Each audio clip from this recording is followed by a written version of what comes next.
Actually, perimenopause is huge because the brain is covered in estrogen and progesterone receptors. Mm-hmm. And that estrogen sensitizes dopamine. Hello there, and welcome to Wild and Finally Fucking Free, where midlife isn't a time of crisis, but a time of metamorphosis. Just like the journey through puberty and pregnancy to postpartum, our midlife transition is also a powerful portal of rebirth. The wise woman inside of us is calling, inviting us to slow down, to take stock, to speak our truth, to burn away all that no longer serves us, ready to step forward into our next phase of life. I'm your host, Kylie Patchett, storyteller and midlife self-care coach, and together we'll unearth the real and raw stories of women who are right in the messy, magical middle, or have come out the other side, and the healers who help all of us through these crossroads of change. I hope that as you listen to these tales of breaking the ties that bind, shedding skins, and courageously chasing midlife dreams, that you too will answer the wise woman's invitation and set yourself wild and finally fucking free. Let's dive in. Hello and welcome to the podcast, everybody. I have an action-packed, I'm sure dopamine-filled episode in store for you today. I've got the beautiful Adele Wimsett from Harmonize You in the studio. How are you, Adele? Oh, very happy to be here with you and feeding off your vibrant energy. It's late in the afternoon. I think we are running on fumes, but no, I invited you to have a chat about all things to do with hormones and when perimenopause and ADHD, undiagnosed or diagnosed, collide in midlife, which has been my experience. And I was talking to the lovely Julieta Durante, just joined her two names together, and she was like, "You have to talk to Adele." So here we are. Welcome. She's amazing. Oh, Thank you. I'm so looking forward to this chat. Can you introduce yourself for people that don't already know of you, what you do in the world, however you would like to introduce yourself? Yeah, of course. So, I'm a women's health practitioner with a specialist interest in ADHD and in perimenopause. And this came about because I run a women's hormone clinic online and in person. So I work with women all around the world. And I knew I'd had ADHD for a long time. My previous life was I was a senior manager in children's services.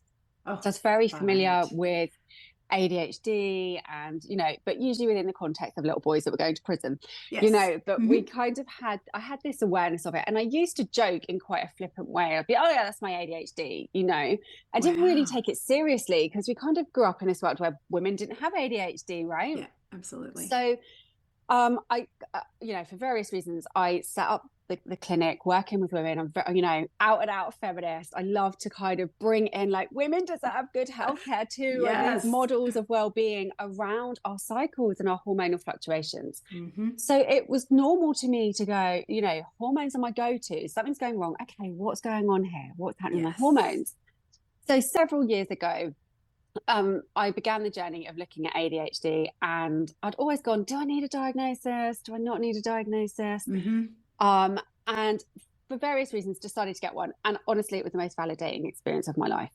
So at that point, I was like, what are the hormones doing? No one could tell me. There was no research, which infuriated my feminism. Yes, And me so too. I began the journey of bringing all of this together. And so now I offer support specifically to ADHD women to understand how their hormones are affecting their traits. I tell you what, you're like a unicorn because I've been looking for someone. No, you really are. I've been looking for someone with both of these things because when I'd been diagnosed with ADHD, when the wheels fell off in the height of my perimenopause shitstorm before I knew it was perimenopause. So I had a psychiatrist who couldn't talk to me about hormones, and I had a GP who was helping me with, lifestyle support and HRT options and whatever that couldn't talk to me about ADHD. And I'm like, you can't tell me they're separate. Like I'm the one, body, mind, and soul. Yes, I know. We're beginning to have these conversations, thank heavens. What has been the most surprising part of understanding the interplay between this difference in our neurology and hormones? I think it's really interesting. That's a really interesting question to ask me because to me, it's not surprising. There's nothing surprising about it. I'm The not finding pattern. anything surprising. I Yep. think the thing that's the surprise is exactly what you've said, that no one is talking about the connection, yet they're inextricably linked. I have a Yep. very strong view, and it is just my view and opinion, Mm-hmm. that I believe you cannot make an ADHD friendly lifestyle for a woman unless you are an ADHD woman, unless you are taking into consideration her individual unique hormonal fluctuations and the season of life that she is in. Yep. That is the thing that blows my mind that isn't talking, because that people aren't talking about, because the psychs, as you say, or the assessors and diagnosers are kind of occasionally now they're starting to go, oh, we think your hormones might play a role, but that's it. That's kind of as far as it's going. And then when you're talking to someone about HRT, whether that's a specialist provider or a general practitioner, they will actually, in my experience, largely gaslight that whole experience. And even when I'm writing supporting letters and we're going with evidence, even then it's a bit like, yeah, thanks for that anyway. You know, and it's like, this is a woman's life. Yeah. This is her quality of life. Yeah. That is just being swept to the side. And yet there's so much we can do to improve a woman's quality of life when we understand her as this holistic being that has hormonal fluctuations within the context of neurodiversity. Like, they have to be spoken about together. And it just blows my mind that they're not. I know, and I love your passion, because I am similarly. I've said to you before, one of my first careers was in sleep medicine, and I worked in a sleep lab. Like, I ran a sleep lab, and we were talking to people about having sleep apnea, and then they were going down the hallway to talk to their cardiologist about their heart issue, and down the hallway to talk to their endocrinologist about their diabetes, but no one was talking to each other. And I'm like, how can we treat people in silos? Because all these different people are only looking at their tiny little piece of the puzzle, and these people are not the sum of all of the parts. They're this interactive, you know, everything influences everyone else. And I was like, I can't be part of this system. Like, it's broken. It's crazy. And it's funny you say that, because I was actually voice noting with someone that I work with in the States. We work closely together, and it was like, you know, this system is so broken. How do we change it? And actually, we just let it be. It kind, you know, which I know it's easy to say when you're not in it, because there is so much growth in this space that actually we're just going to rise up, and it's just going to be that people move into accessing the support, although I do want to acknowledge a privilege around that. But actually that will just fizzle out and not actually be that effective. There's this new way of being that we are at the forefront of and rising up, and it's changing. So rather than trying to battle and fight this broken thing, actually, like, that is what it is. It's not probably going to change that much. We just need to evolve this new way of working and be in amazing spaces like this where we raise awareness around it. So thank you. Thank you. Thank you for being here. You are so right. In fact, when I was interviewing someone yesterday, a beautiful astrologer that I've just been connected with, we were talking about, and she is also neurosparkly. And so we were talking about this, you know, this strong sense of justice that a lot of us share is a very common trait of someone with, you know, neurodivergent traits. And I feel like it can get in my way sometimes, because I spend so much time fighting against rather than just crowding out, which is exactly what you're saying. So yeah, that is such a good point. Rather than saying it's broken, it's broken, it's broken.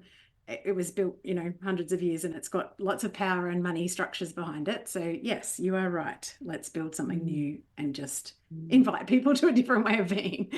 When you're working with someone, how common is it for someone, because I was saying to you before we started recording that my experience was that, or has been that, I coped, in inverted commas, externally. So everyone that knew me would have said I was coping well, I was always in management positions, I could juggle easily, bloody, bloody, bloody. But internally, which I thought was just normal, like everybody's brain was like this, I had this constant, internal pressure, you know, argy-bargy, many different things trying to sort of grab my attention. And I I feel like externally kind of coped fairly well. And then perimenopause came and just bitch slapped all of those coping mechanisms and went, no, that's not going to work. Mm. Is that a common pattern that you see where people, I guess it's a question of whether we're really coping or whether we're just masking, but yeah, what would you say to that? I mean, what I would say is perimenopause is 100% a season of a woman's life where she's most likely to be diagnosed if it hasn't been Mm-hmm. picked up in adolescence, or Interesting. pregnancy is actually a very vulnerable time Ah, postpartum. gotcha. Pregnancy is usually a great time for Mm-hmm. ADHD women because we have so many hormones surging around our body that actually we Yes. can find Da, da, that our traits da. largely can disappear. Yeah. But actually, perimenopause is huge because the brain is covered in estrogen and progesterone receptors. Mm-hmm. And that estrogen sensitizes dopamine, it sensitizes serotonin.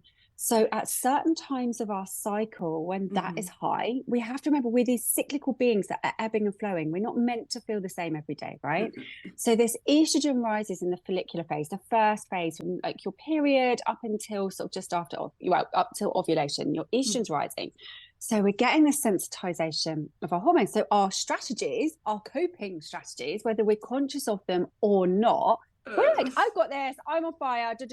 you know, Yep. we're Yep. Yep. doing Yep. it. Everyone's looking at us going, oh my God, you're amazing. You're like superwoman. How do you Mm. do all this stuff? And it's like, oh, Mm. more dopamine. Let's keep doing this. And, Yes. And you it becomes know, an identity. it does. And it's how we Yes. feel validated when often we've been little girls that grew up with really shitty perceptions of ourselves, right? Mhm.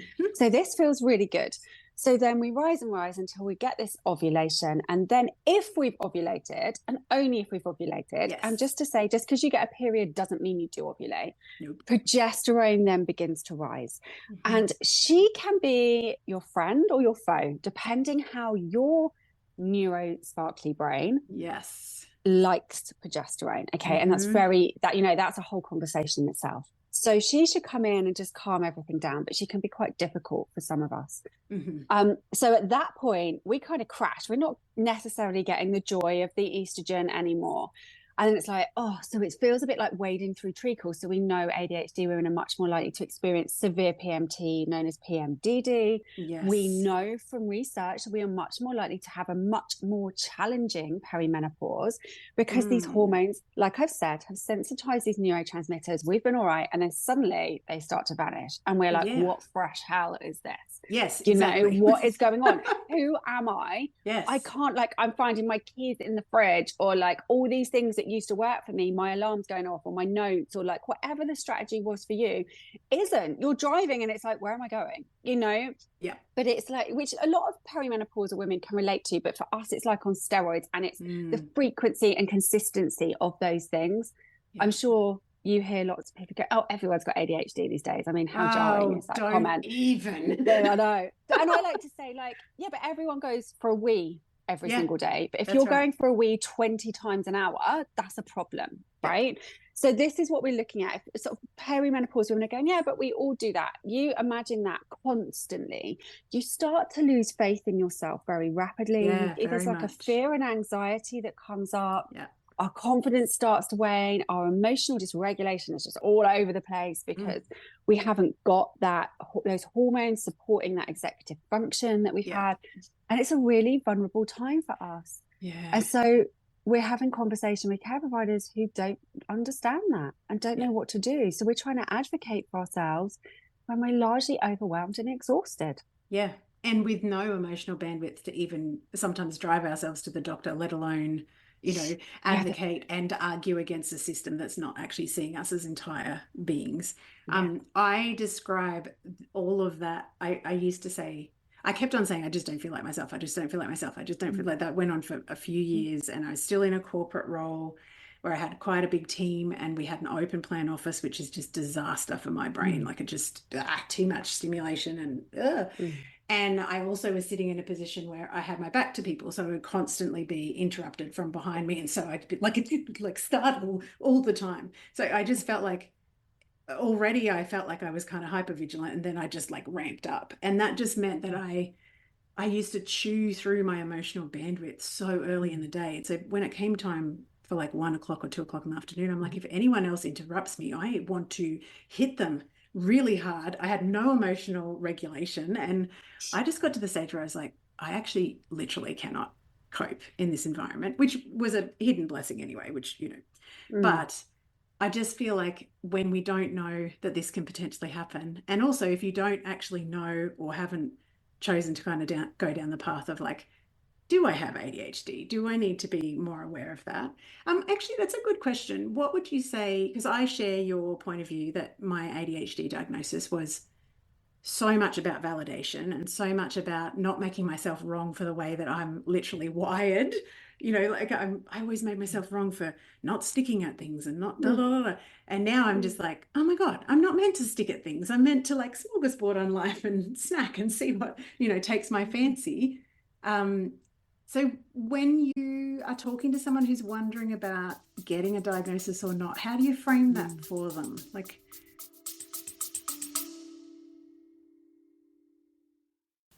hey, gorgeous. We interrupt this gold for a delicious invitation.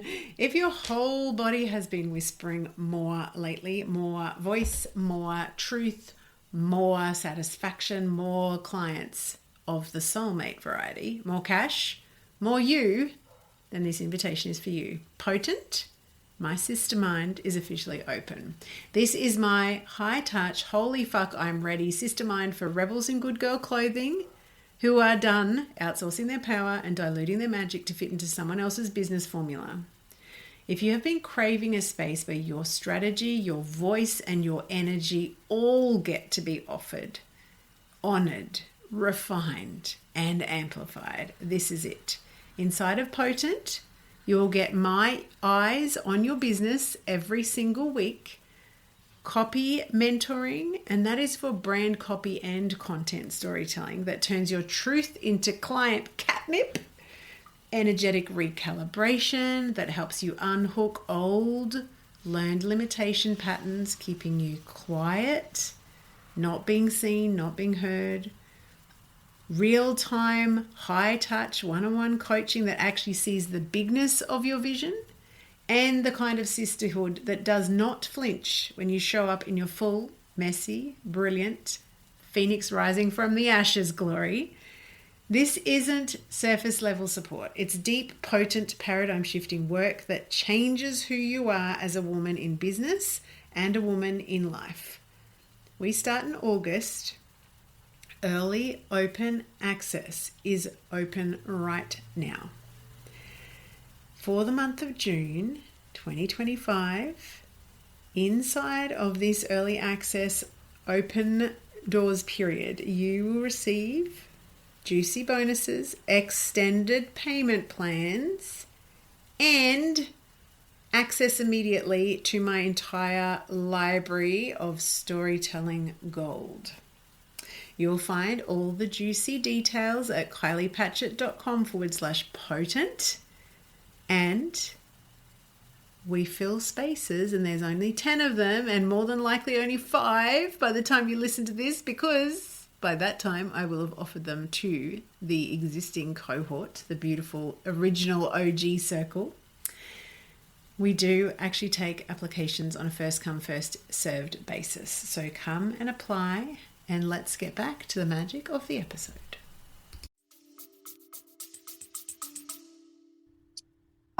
The first question I ask is, what do you want from a diagnosis? Yes. What is it you're seeking that you need? Because some people it's great for, and some people it's not necessary for. And I would say what is the outcome? If you want to be medicated and go down that route, you have to have a diagnosis. So that's like a non-negotiable for you. Is it for your own validation? Is it something to offer yourself deeper compassion and kindness? Is it something to bring to your support group who might be going, you've not got ADHD, or like all of that, and to go, look, it's here. There's all different reasons. Is it your role modeling to your children what diagnosis looks like? There's so many factors that play, and every woman's experience of that will be unique with why she wants that. And what I would say is, if you choose to go down diagnosis route, be very clear about your why, and and making sure that you have a support for afterwards. For me personally, it's changed my life for the better. a million times over. You know, the compassion I now offer myself is insane. I'm like, that's just not how I work. I am no longer, another beauty of perimenopause too. I am no longer spending my life making other people feel comfortable for my traits. I know. Like, if you don't like my traits, don't be around me. I am a really good person, I have realized, despite, you know, being told I'm too much of something my entire life. Goodness, yes. Actually, yes, I am. I'm big. I'm big and I'm a really good person. And if you are uncomfortable with the fact that I have a mouth like I've served a prison sentence, or, you know, like, don't underestimate my intelligence as a result of that. Yes. You know, and overcompensating myself. No, this is me. I'm feeding into it. So it's been a gift, but that is not every woman's experience. No, lots of women, for example, go through this grief process where they look back and go, oh my God, what could have been had I known this, had this been available to me. And the likelihood is for women in perimenopause, you know, we were kids of the 80s. Like, no, the fact we're alive is a miracle. Exactly. Right? I mean, it was like, see you later. Off you go. There's a bottle of Sun-In and a microwave meal. See you in 8 hours. Don't worry about the pedophiles. That's kind of what, you know, where it was. It wasn't acknowledged. So there's no blame there on people not being picked up because it wasn't a thing. But there is this sadness that can come. So prepare for that. Potentially. It might not. So it's just like, it's a deep experience. And you're going to have to, and then once you've got that diagnosis, who are you going to tell? I know women who have told nobody because they hear comments in their community, in their friendship groups of like we were saying, oh, everyone's got ADHD. They are not going to feel safe to come to you and go, that's me. Because no matter what they say, they know that person's truth. So you aren't a safe person for me. So then it's like, God, to be me, I've now got to build new community and friendships where I can show up and be safe. This is not small stuff, right? No. So it's a big question, you know, there's lots to consider. It really is. I just went through, and I'm still in the middle of, I know. I just went on holidays with friends that I've been friends with since the late 90s. We used to work together, and I actually had an awareness when I was there that we went to like overseas, and I just realized that my friendship was based on me masking. And now that I'm not apologizing for myself, I'm not willing to, you know, squish my neurosparkliness into this kind of square that is XYZ in these friendship groups. And that's really hard. Like that's tough. It's an identity shift, but it's also like I don't know, there's a true sense of freedom when you realize I don't actually have to do this anymore. My comfort and my okayness and me being me is more important than me trying to be different so that I'm okay for you. But that's big, right? Do you know how, Kylie, I sat here and I'm like, I feel like we're going to go into like a therapy session here because I'm feeling tingles like all through my body at this. I am yet to meet an ADHD woman who was not a little ADHD girl who had to abandon herself to mask her way through to survive. And that little girl is sitting in all of us as ADHD women. And there's this unraveling, I call it this unraveling of looking back and going, that's why I did that. And then that experience, you go in and you get more and more into this authentic juiciness of who you are. So cool. And seeing that people still love you when you are that person. And you're attracting more people like you because when you show up like that, you give permission for your other people to show up like that. And they're drawn to you and magnetized. And then you go back into that old space and it's like, oh, this is like, I cannot show up in this way anymore. It's exhausting. The mask is off. This is me. And there's having to go through some more loss potentially if people can't accept you like that. You know, they start to do, I make myself smaller. You know, it's not, and none of this is being discussed around the impact, and particularly for women, because I think ADHD traits are much more accepted as in males. You know, it's not that different to just being, you know, always he's loud or he's, you know, whatever it is we accept in men. It's not accepted in the gender norms and roles around women. So we're battling this double jeopardy always. We're battling this two layers of having to go, I'm a woman who shows up in ways that isn't seen as conventionally feminine and lovely and, you know, all of that, even though I'm a great human. So we're battling that. I've got the full body shiver things now because you are so right. I think that trip really made me realize that I actually really love who I am when I'm not trying to be different. And yes, there is a lot of conditioning around to get love and approval. You need to like fit in, keep your head down, da da da da.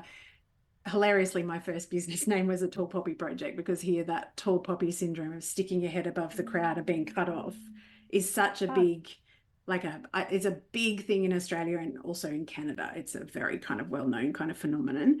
But our culture does tend to, like, you don't shine, don't be too up yourself, don't be arrogant, don't be whatever.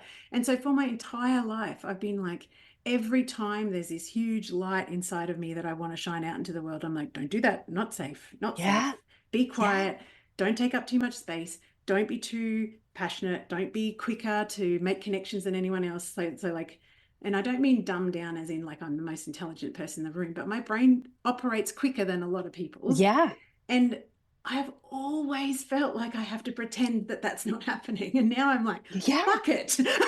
Yeah, I'm not willing to I'm do not doing anymore. it. Do you know what? I look back, one of the things for me was the number of times I've had to sit in conversations where my face is smiling and nodding. I finished the conversation 5 minutes ago in my head. I am now thinking about a million different things. I've moved on and sat nodding. I physically now have to excuse myself from those conversations. I'm really, if someone speaks to me I can't. like this, I'm like, I can't. It's that kind of feeling, right? And I never understood it. And I'm like, I'm really sorry, but I've got to go to the loo, or like whatever it is. I will not allow myself to become that dysregulated. But I don't want someone to think it's not that. That's great that they speak like that. My brain cannot deal with that. No. So, you know, and I've always been told my whole life, like, oh, slow down. You know, I'm like, I don't want to slow down. I speak quickly. I do everything at 100 miles an hour, and that works for me. Slowing down is really stressful for me. It's really stressful, and do it. Like you just said, dysregulating. And that's what I realized in this holiday. I'm like, I'm actually feeling unsafe in this environment because I'm trying to not be myself. And I'm like, that is fucking ridiculous. You're almost 50 years old. Stop it. Stop it now. There is a door that you can step through, and you're just like, no. My needs are as important as everyone else's, and my comfort and my okayness with who I am is way more important than trying to kind of mold things. But like you say, we are so conditioned to not take up space, not stand out, not bloody blah. And I mean, if you go down, I guess, the evolutionary sort of pathways, it's dangerous not to be part of the pack, right? Absolutely. And here we are, oh my God, in front of the pack. I know, like, but I have this evolutionary theory about ADHD, right? And I truly believe we have always existed with our kind of brains, right? It's the world that is the problem. Humanity would not have evolved without having people like us in the tribe. We heard that stick break 2 miles away when a predator was approaching. We sniffed the food that had gone off. Like, our senses are amazing. Okay. We were out of the box thinkers, the solution finders, the risk takers, the hunters. Quick, go. Pioneers. That was us. Right. And then here we are in this world that is on steroids, pumping endless information and sensory processing to us, and then going, oh, is there something wrong with you? No, it's the world. You're trying to get me to drink through a fire hose of information when my brain is not able to like turn the hose down, and your brain can. So you are coping well.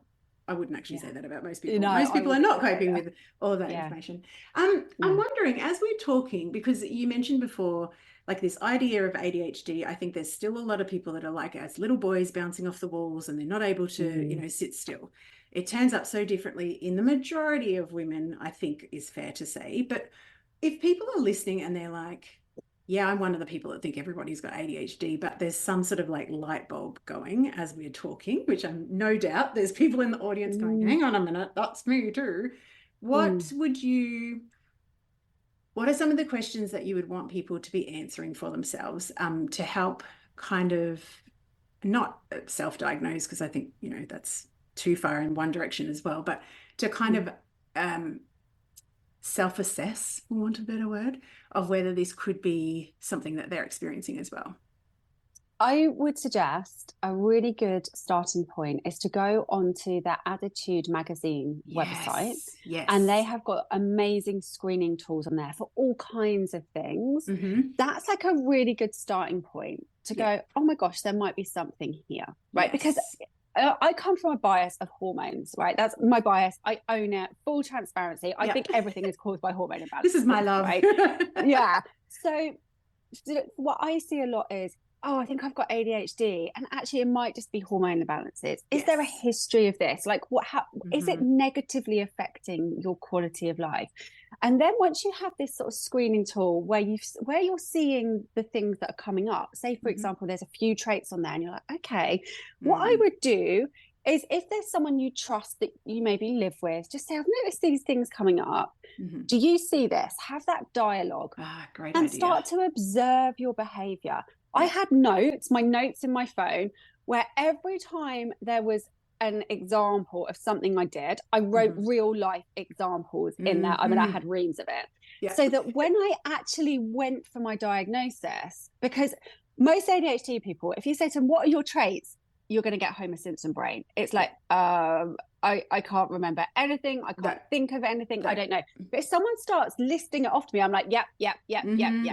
So that's my advice, is start to gather the evidence for yourself. You know, like my husband at the beginning, my husband was that person. He's like, oh, ADHD, ADHD, whatever. You know, like this is just a thing, doesn't exist, which was really difficult because actually at that time there wasn't the information in the same way that there is now.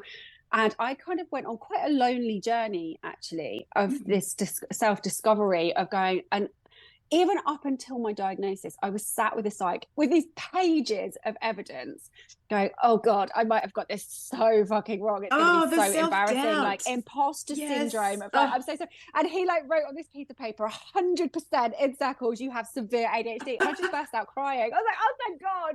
You know, how validating. But I had to deal with that with my husband. And it wasn't until I really came home with that piece of paper that he sat and he heard me and he went, okay, that all makes sense.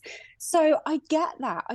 Like, oh, it's everywhere, it's this. And then with him, I'm like, we need to have a chat about you and your because brain. We travel in packs, my friend. Yeah. And so I've sat down, and what I did is I had to keep the same way I'd kept a list for myself because I understood it so well by then. I kept it for him. I was like, babe, we need a chat. Yeah. And we sat down, and now he is just like, he says to people, like, we're full on neurodivergent family. I'm full-blown ADHD. Adele's full-blown ADHD. And he's been on that journey of acceptance, but he needed the evidence. He needed to see it. Like, I go in my kitchen, every cupboard door is always open. I'm like, oh my God, me too. Shut the door. You know, it's that kind of like, that's it with him. So it's just these little things that you start to go, oh, that's why I do that. Yeah. You know, because I've opened the cupboard, I've got the thing. Like, we're on to the next. But like, I don't want to close the cupboard. I don't need to. I'm thinking about the next thing I'm doing. I'm thinking about the 8 things that I'm just about to do, or I plan to do, or I have done, or I'm thinking about doing, or whatever. Honestly, I describe an ADHD brain like putting a ping pong ball in a tumble dryer, and it's like, you know, that kind of feeling. And when I speak to a neurotypical person, like, I'm like, what are you thinking about? They're like, nothing. I'm not. Really? You're not thinking about anything? That was my experience. Like the first time I tried medication, I remember like getting in contact with a friend of mine who had just also been diagnosed but wasn't on medication yet. And I'm like, there's nothing going on in my brain.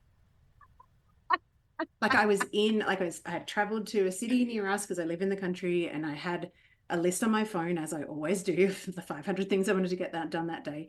And usually they're all competing, all with different voices. And then I was like, I've got this list and I'm just going to follow it from beginning to end. It was like, is this what normal people's brains are like? Like, that is insane. How much more calm? And I think that also is what I wanted to check in with you on when you talked about dysregulation before. When we start to have the estrogen and progesterone changing, I feel like one of the most discombobulating things for me was, I know how I work. And then this hormonal thing starts happening. And now none of what like the ways that I have been dealing with this kind of, and I have always experienced this like crazy energy and focus and then nothing. So I always felt like I was like, oh, so inconsistent, boom and bust, fight and flight, like all these unhelpful beliefs. Anyway, and I feel like that is one of the most, I don't know, for me, it was almost scary because I was like, I think I'm having a mental health breakdown. Like, I do really think that there is something like fundamentally wrong with my brain. But now I realize, no, it was just that, yeah, like you said, estrogen and the dopamine are interplaying and serotonin. And so, yeah, you're going to feel different. And so I'm interested when you're working with someone who knows that they've got ADHD and they've hit, let's just talk about perimenopause, because I know like we don't have time to ask all of the questions that I have for you. But if we think about those two things colliding, what are some of the things that we can do that don't necessarily need to be medication? Because obviously that's, you know, someone's individual journey, but how can we best support ourselves, or what knowledge helps? Because I think that's a big part of it, isn't it? It's like, okay, I'm not going to expect that I'm going to be at 6 cylinders every day, because maybe I won't be. I mean, that's a really great question, and something that I really deep dive into in clinic, because what that looks like for every woman is going to be quite different. But Yes. the basic thing, first thing I would always suggest women do is track your cycle. Okay, whether that's through moon fluctuations if you're not cycling naturally, or through your own hormonal ebb and flow. Definitely get that data, all right, because you're going to see patterns in there that you didn't even realize existed. And that's very validating. Part of the problem is, as women, we have been taught that we show up the same every single day like men do, which is BS. We don't, right? We are not meant to feel the same every day. And certainly there's 4 distinct phases in the cycle, and you're going to probably feel quite different in each of those. So get this data about yourself. Now, something I'm very passionate about exploring with women is, yes, estrogen and progesterone are big players, you know, like we've spoken about. But when we look at the hormone hierarchy in the body, they're actually at the bottom of the pecking order, because ovulation is, the hormones are produced through ovulation largely. And the body has to feel safe and have all the nutrition and nourishment that it needs to ovulate, which is a wonderful contraceptive for cave women. Oh my gosh, we're in a state of starvation. Don't ovulate, not safe to make a baby, right? Our brain hasn't caught up that the stress we're experiencing from our dysregulated nervous systems isn't immediately killing us, right? So it's still having the same response of trying to shut down ovulation. So the body's like fighting back, trying to produce these hormones. We have to come further up the hierarchy and have a look at what is happening with our adrenal function and what is happening with our blood sugar regulation, our gut health, our liver detoxification processes. We know from research that ADHD people are much higher risk of type 2 diabetes, which is completely preventable. Interesting. Yeah. I've got lots of theories where I think that is. Just, you know, the way that we eat is very different. We tend to have much more sugar cravings for that dopamine hit. You know, these kinds of things tend to exist there. When and cortisol is there to save our life, right? And I am, you know, I take myself back again, or every woman I see, take yourself back to your 5-year-old self. You know, probably with rejection sensitivity dysphoria running parallel, you know, constantly scanning your environment about how safe am I? What's required of me in this situation? You know, we have this dysregulated nervous system from the get-go. And I would say that most of us don't even know what it feels like to have a soothed nervous system and to feel safe. I agree. Yeah. And so our body will get us through that for decades, you know, and then suddenly we hit perimenopause and those lovely juicy hormones are like, I'm out. And what should happen is that as the ovaries slow down, the adrenals pick up the estrogen and progesterone production. They're like, forget it. I'm done. I am barely staying on top of my cortisol production. Me. Like, so we see this massive perimenopausal symptoms. So how I work with women is we want to love on those adrenals and get those supported. And there's a specific way that I do that. And then we look at the blood sugar regulation. But also a massive thing for us is inflammation. Again, the research shows us that we're much more likely to have inflammation in the gut. Inflammation in the gut means neuroinflammation. We want to start healing on that gut, making sure we're sealing it up so nothing's leaking through. We want to do the same for the blood-brain barrier. We want to reduce, you know, work on anti-inflammatory diets. We want to make sure our body is eliminating and clearing things properly. Yes. And we're just going to seal this like soothing. And then it's like, okay, this is manageable again. But no one has taught us how to do this. No one's taught us. And if we're doing things, I see women who are like aggressively fasting or doing ketogenic diets. Stop. Or this is really awful. Like going to the gym. intense. This is really good for me. You know, they're on your period and they're going to boot camps. I'm like, please stop. It's this depletion. I'm seeing women doing these health practices and their hair's falling out. They're exhausted and they keep going because we're told it's good for us. It's like, Yes. stop. Yes, stop. Let's just Please stop. Let's get you. We need women. Women need nourishing. Women need pleasure practices. Women need to soothe themselves. Women need community, authentic connection. Yes. We need all of these things to soothe us and take a breath and go, right, what do I need? We need to come back to this feminine intelligence, this intuition in our body. So we're stuck in this masculine logic of like, well, I should be doing that. I should be doing that. No, that is not what you're designed to do. So it's giving that space and permission to do that actually and surrender into it, because lots of us have messages that we're lazy, we're not doing enough, so we're overcompensating, we're burning out, we're exhausted. There's a lot of unpicking to do.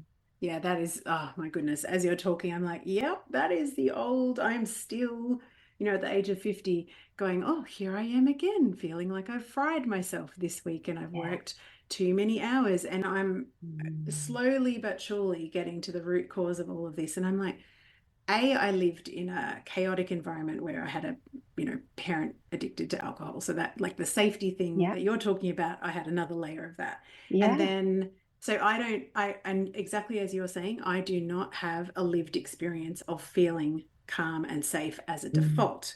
And so that has taken a lot of time to learn and be comfortable, because those things are were deeply uncomfortable for me. Like, I remember the first time someone said, sit still for 15 minutes and just, allow yourself to, and I'm like, no, I'd rather stick a fork in my eye or run from a tiger, because I am, addicted to the feeling of being able to push through and live on that cortisol until you can't anymore. But also, as you said before, like, if your identity is someone who always copes with things because you've formed it through trying to mask and trying to fit in and trying to, I've always had this sense that I've got to do, like 3 times as much as everybody else. And my husband's constantly saying to me, that if you just operated at your 60%, it's probably actually more than enough.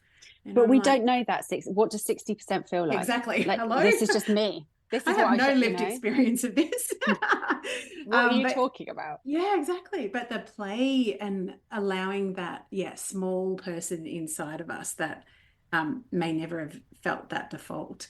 And as you're saying, come into circle and feminine wisdom and not be adhering to these structures of like, you've got to turn up and give 5,000% every day, and it doesn't matter how you're feeling, and it doesn't matter what your emotional bandwidth is, and you must serve everybody else in your life, and your needs come last because you're a mother. So it's just like, this is not working for any of us. Do you know what? When I got my diagnosis, when I began to understand it, I began to meet my little girl inside of me, and I promised her I would never abandon her again. Like, she is with me, but of course that's not reality. This is, we have to keep coming back to it. So I have a picture of her up to remind me, like, who is this for, that you're doing for? And I think we're always naturally going to be in this burnout boom cycle. It's how we're conditioned.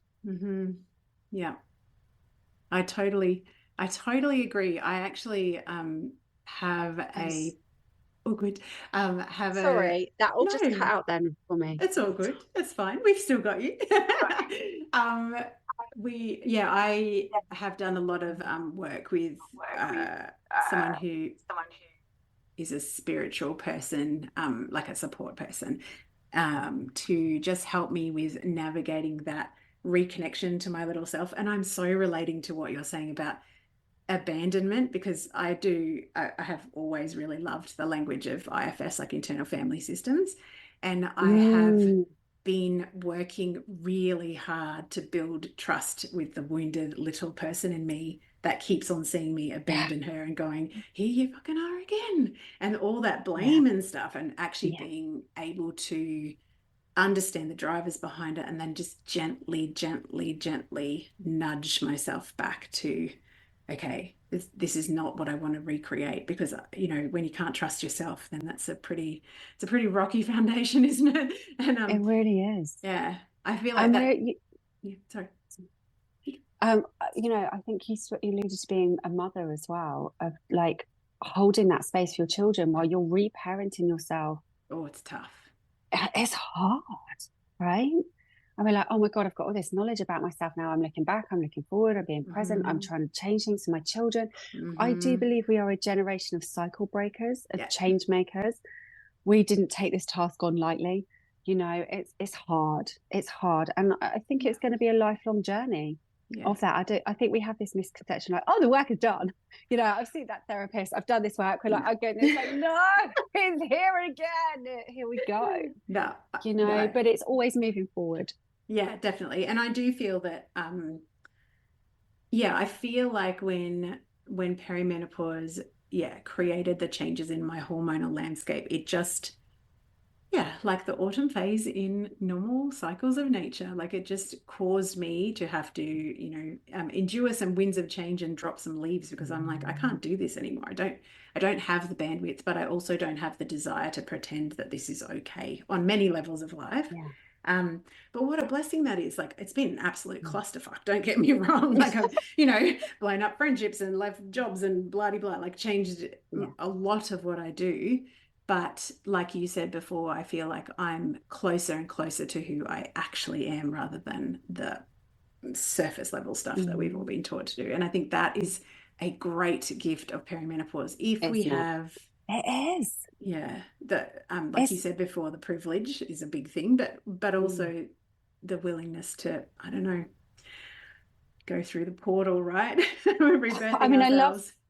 I love what you were saying about that reference to shedding the leaves, right? This is our inner autumn. This is Yeah. that season of life. And just as the trees are letting go, that's what we need to do. There's no time to, women hold on to relationships out of obligation. Let it go. You're not a bad person. No. If you say this relationship isn't serving me, look through your diary and go, what makes your heart think that you're seeing in there? Cancel it. Don't do it anymore. Yeah. You know, this is a time of massive empowerment. Yeah. If we can embrace it and not still think that we're 20, we have to change how we're showing up, and that is difficult for people around us. Once we step into that place of sovereignty and power to say, no, this is not how I'm going to show up in this place because I refuse to abandon myself, exhaust myself, burn myself out anymore. I'm not doing it. People don't like that. And that's hard. Don't. Because then we feel like we're being a bad person. I put a post about this out on boundaries the other day, I'm not a nice person. I'm kind. I'm a kind person. That person that I don't want to see doesn't want to come knowing that I don't want to see them. And I've got to sit and mask my way through it. They deserve better than that. I want to see people that I'm like, yeah, I can't wait to see them. It's going to be so nourishing. We're going to have deep conversations. Like the conversations, these are the chats I want to have in the school playground. Yep, I know, right? These are the conversations I want. I don't want the surface level stuff. That's good, but I'm equally comfortable if someone doesn't want to do this with me. That's okay too. Yeah, exactly. But like you said before, if we're our full selves, then at least the person that you're interacting with has a chance to know you and decide. Whereas all this masking stuff and pretending or trying to appear normal in inverted commas, it just is holding richness of relationships away from us. And that is like, it's really sad. Like when I had these realizations, I was like, oh my God, that's just another way I've abandoned myself. But I think also then, like the leaves falling, it's like, okay, so that's clearing space for, well, what is possible? Like what does a deeply nourishing friendship look and feel like? How does it feel? And I wanted to say your tagline, be seen, be heard, be harmonized. And I was just like, oh my God, this is my person. I always say be seen and be heard. It's the first time in my life I've felt like I'm even showing my full self so that I can be heard and seen. And I know that that's also a salute from you, for you to like, we deserve to have good, high quality healthcare that is cognizant of our hormonal landscape, and it's changing. Absolutely. Yeah. Absolutely agree. That was put beautifully. Yeah. It's one of those things. I want to ask for a final question, actually 2 final questions. I want you to tell people about the beautiful ADHD resources on your website. But before that, what would be one thing that you would leave us neurosparkly women with who are in the thick of the discombobulation of the perimenopause about what's on the other side potentially? Like what does the changing landscape, post-menopausally, and I know it's always going to be individual, but is there any wisdom you can throw back to Wow. us. Apparently, it's all meadows and Awesome. bunnies. I know. I'm looking forward to This it. is what I hear. Because everything flatlines. You know where you are. You've been Yes. through the messiness. You're in your truth. You're in your power. You've got your people. Like this is, I mean, and again, I know like this is unique to individual experiences, but you know, the ADHD women that I see who are postmenopausal, they're like, it's wonderful. Yeah. You know, so, you know, hold on to the I know, that's light. what I keep on thinking. It's almost, Yeah. and I'm at the stage where I'm starting to like go long times in between periods. And I'm like, oh, we're at the pointy end. Yeah. It's exciting. But then I'm like, because I do think that the like getting how to manage things and then things changing again because of, you know, things have changed again with your perimenopause. For women. Yeah, it's just annoying. And also in Australia, the ADHD medication and estrogen is in very short supply. So that's fun. Same Yeah. here. Same in the UK. Insane. It's just insane. Now I'm aware that you need to be completing because you have somewhere to be, but you have amazing. I'm going to actually add the Attitude magazine link to the bottom of this, and we've got your online home. But you were sharing with me before about an ADHD specific resource that you would like to send people to. Yeah, so if you check out that ADHD Viz tab on my website, there's an image on there of the women's cycle, which is based on the most up-to-date research that we have. So we have, I say the most up-to-date, we have a piece of research now. Yes, right. That that validates these specific points in the female cycle where traits can flare up.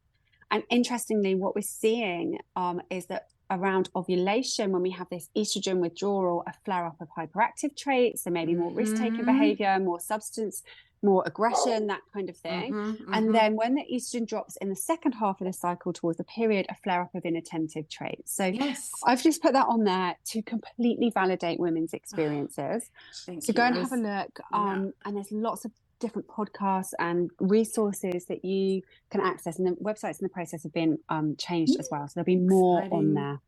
I was looking at that image last night just going, oh my God, that makes perfect sense to me, because that has been my experience of like just totally checking out in that week before my period, like, oh, sorry, I don't know where I am.